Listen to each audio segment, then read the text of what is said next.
আসসালামু আলাইকুম প্রিয় ভাইরা আর আপুরা।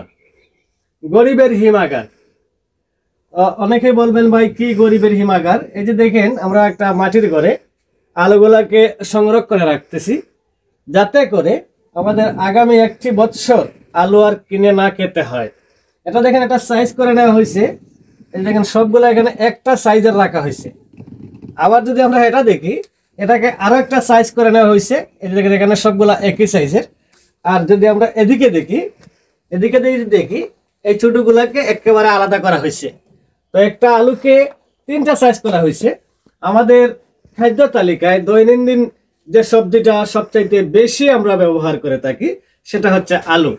এখন এই সময় আমরা যদি 20 কেজি বা 50 কেজি বা 100 কেজি আলু সংগ্রহ করে রাখতে পারি, তাহলে সামনের দিনগুলোতে আমরা এগুলা আমাদের পরিবারের কাজে লাগাতে পারবো, খেতে পারবো, উচ্চ মূল্যে কিনে খেতে হবে না।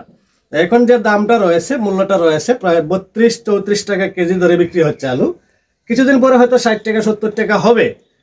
এই সময়টাকে আমরা যদি কাজে লাগাতে পারি, আমরা যদি কিছু আলু এভাবে সংরক্ষণ করে আমরা যদি সংগ্রহ করে এভাবে সংরক্ষণে রাখতে পারি, তাহলে গোটা বছর আমরা এখান থেকে আমাদের এই যে চাহিদা রয়েছে সেটা পূরণ করতে পারবো।